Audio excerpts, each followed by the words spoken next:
Alors, le soufisme, c'est une méthode de pensée ésotérique. Il y a des écoles de soufisme et hélas, dans l'islam moderne, un certain nombre de ces écoles de soufisme sont persécutées et traquées par un islam intolérant qui ne veut certainement pas qu'on réfléchisse par un cheminement initiatique. C'est ce qui caractérise le soufisme, c'est le cheminement initiatique. Les soufistes partent du principe qu'on peut évoluer pour s'améliorer. C'est le fameux djihad 1.0, celui-là, c'est-à-dire l'esprit critique, c'est-à-dire la manière d'évoluer pour se perfectionner et bien sûr cheminer vers Dieu, sinon on ne serait pas musulman. Donc ce soufisme-là, il est intéressant, il est très riche, il est éminemment respectable, mais il n'est guère respecté. Alors il reste aujourd'hui des écoles de soufisme, de grandes écoles de soufisme, et ce sont les soufis qui ont été philo-compatibles avec la franc-maçonnerie des débuts de son expansion.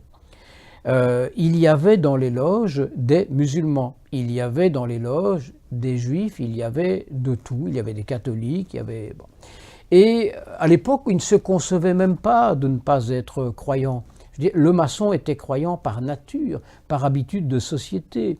Et à l'époque où le soufisme était en paix, eh bien, beaucoup de musulmans avaient envie de devenir francs-maçons. Encore aujourd'hui, les musulmans qui deviennent francs-maçons sont souvent des soufis. Et s'ils ne sont pas des soufis, sont des personnes qui ont pris de la distance avec un islam politique hégémonique et intolérant. Bon, alors, le soufisme et la franc-maçonnerie sont-ils compatibles? Je crois que j'ai répondu à la question. Aujourd'hui d'ailleurs encore, là on parle de l'Occident, dans la franc-maçonnerie on trouve des musulmans. Il y a des loges qui permettent, et c'est très bien comme ça, à des musulmans de devenir francs-maçons.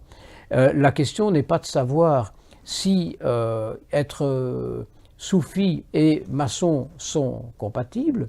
La question est de savoir, mais on en a parlé dans un autre entretien, si être musulman et franc-maçon est compatible. Et je crois avoir répondu à cette question-là aussi. Alors, un dernier point pour terminer. J'ai eu l'occasion d'avoir un entretien télé avec un maçon. J'ignorais qu'il était franc-maçon. Il savait que je l'étais, mais il était soufi. Et notre entretien, c'était sur le soufisme et la franc-maçonnerie. Et nous avons parlé le même langage, nous ne nous connaissions pas. Et après cet entretien, nous nous sommes reconnus. Et c'était un grand moment extraordinaire, c'est d'ailleurs un de mes projets de livre.